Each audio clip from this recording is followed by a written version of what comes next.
Hey guys, it's Brandon Miniman from Pocketnow.com, and in this video we're going to review the hardware of the Samsung Focus on AT&T. This is one of the first Windows Phone 7 devices to come out. Let's take a look.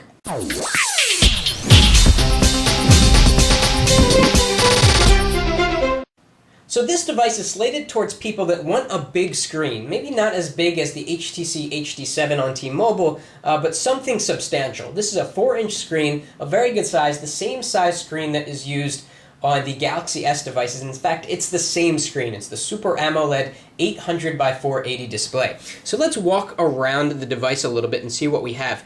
We've got this flush panel here with these buttons down here on the bottom, the required Windows Phone 7 buttons. So that's the start button, the search button, and the back button. Every Windows Phone 7 device will have these three buttons.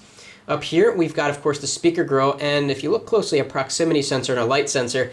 No front-facing camera. Windows Phone 7 in its current form does not support front-facing cameras. Now, if you look at the screen in the right light, it actually looks a little bit blue, and this is the same effect that we got on the Samsung Captivate, and we're going to talk about that in a minute. It's using, again, the same screen, the Super AMOLED screen, 4 inches diagonal, 800 by 480 resolution. It looks really, really good, and it's super responsive.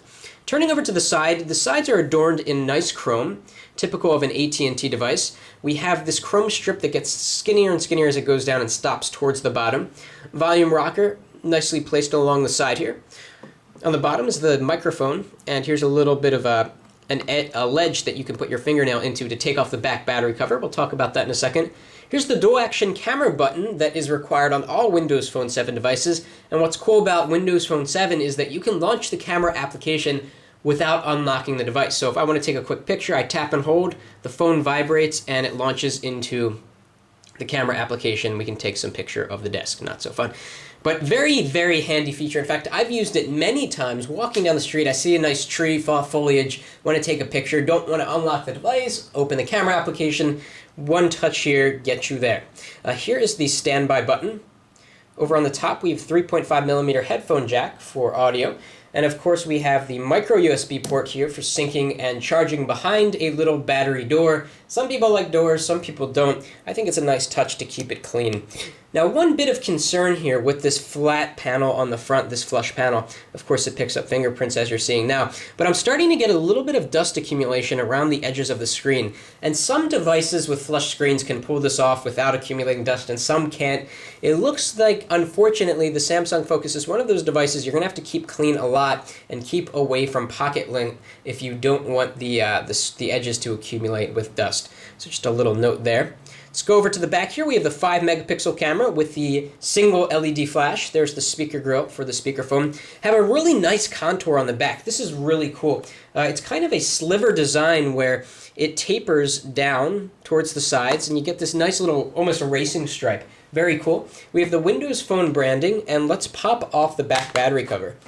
Now, the Samsung Focus is among the very few devices out there that is running Windows Phone 7 that will have removable storage. But it's not removable storage in the traditional sense. You can't one day decide that you want to add more memory.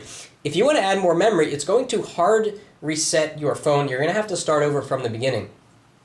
The reason being that Windows Phone 7 merges external storage with internal storage. And the Samsung Focus has 8 gigabytes of internal. So if you add a 16 gigabyte card, it adds the 16 and the 8 and puts that all together, which is very nice because you can expand your storage, but it's also a little bit misleading because you can't just hot swap your cards if you want to add a larger movie and you're taking a trip across the country on a plane, for example. But again, it's nice to have that feature.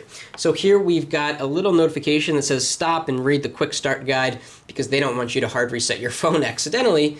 And here, of course, is a SIM card holder. Here's the battery. It looks to be the exact same battery as the Samsung Captivate, the Galaxy S devices, around 1500 milliamp hours. Now, in terms of specs, the Samsung Focus is running the Qualcomm Snapdragon 1 GHz processor, the same CPU that we're seeing in all of the Windows Phone 7 launch devices. Again, it comes in at 1 GHz. It's very fast.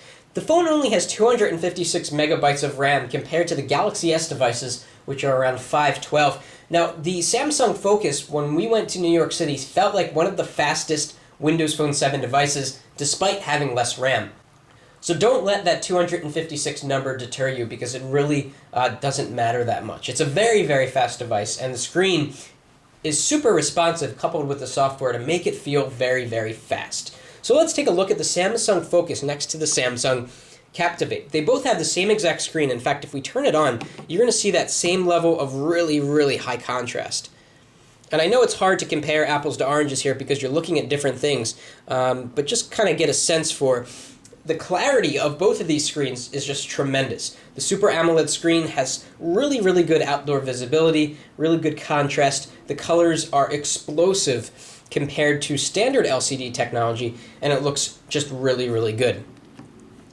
Now, the Samsung Captivate on the left here is actually a little bit thinner than the Samsung Focus. In fact, the Captivate is probably one of the thinnest devices on the planet, and it's really nice because what they do is they have a little ledge here, it goes down, and you feel this part, which is super thin, about 9 millimeters. Well, the Focus is about 9.5 millimeters, but you do tell a difference between the two. It's very clear that the Captivate is thinner.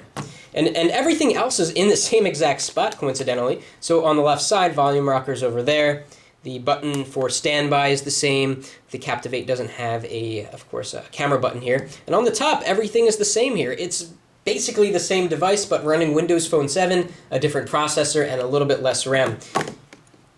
But that's not a bad thing. The Samsung Captivate is an awesome, awesome phone in terms of the hardware. In terms of build quality, Samsung did a really good job. The only sticking point, again, is that some dust may be accumulating on the sides of the screen long term, but in hand, the device feels solid. It feels high-end, even though it doesn't make use of any real metal.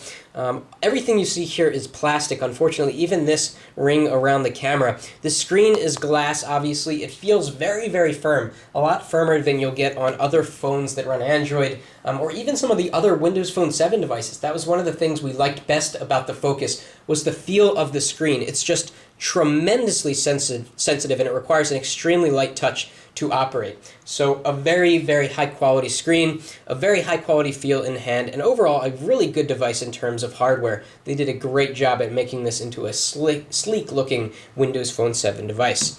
So that's it for now. If you liked the video, please give it a thumbs up, and be sure to check Pocketnow.com for smartphone news and reviews. That's it for now.